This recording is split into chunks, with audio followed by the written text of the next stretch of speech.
Yes, welcome back. Hindi lang sa vlog na ito, kundi sa bahay na ito. Ganitong oras. Breakfast. Late kasi gumising. Ay, kasama ang mga tatlong chikiting na ito.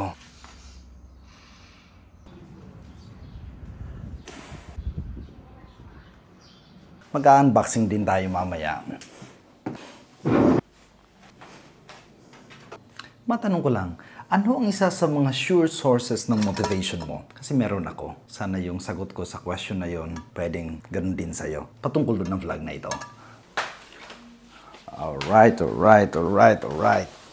After ng kasal ni Ruth and Cal, hinatid ko si Steph, si Bungay, si Philly, at si Bimboy. Nung tinanong ako ni Bimboy kung gusto ko talagang gawin ito, may sinabi ako sa kanya na nung inas ako uli ni Philly, kung okay lang ba, siya na mismo nagsabi, okay lang yan, kailangan niya ni Vic. Anong ibig kong sabihin? Pag may challenge ako sa buhay, pag nahihirapan akong abutin yung gusto kong abutin sa buhay, bilang tao, bilang Kristiyano, bilang pari, may isang sure source ako ng motivation.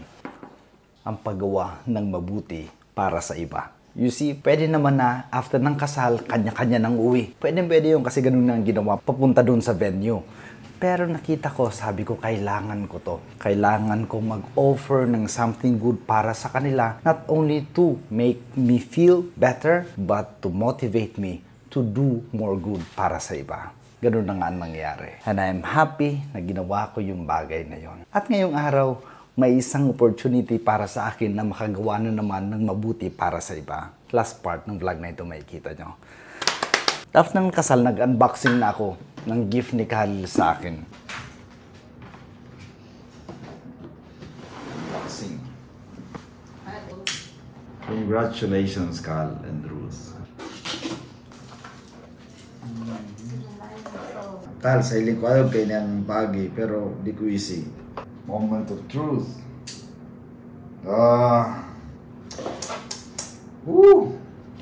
Ngayon, unboxing nito. Melay, pasensya na. Gusto mo ito, alam ko, pero gusto ko rin to. Alam ko nakabili na ako ng mga bagay na nakikita ko na pwede kong gamitin para sa renewal program for missionaries kasama ko si Sister Jingle, pero I think, ito yun.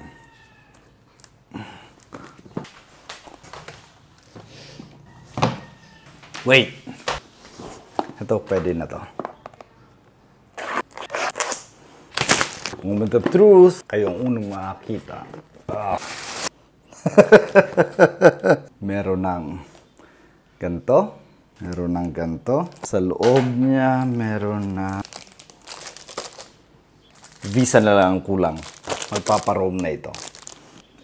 Yes, thank you for being here. I'm sorry again, hindi pa ako nakakabalik sa Monday, Wednesday, and Saturday na plano ko para sa YouTube channel na ito, pero balik vlogging tayo. Pansin nyo ba nung nakaraan na nasa office ako? Office yun ng kapatid ko. Ibig sabihin, kasama ko rin ang ibang office mates niya. Natutuwa ako sa mga katrabaho na yun ni ate. Oh, kaway!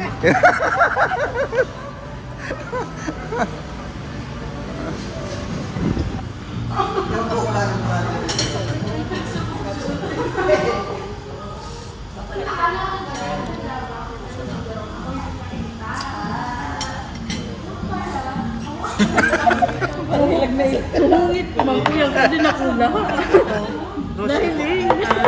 Yung isa nga pala doon, Tubong Antique Valderrama, si Ate Jan. Thank you so much. Always remember, you are blessed, you are a blessing.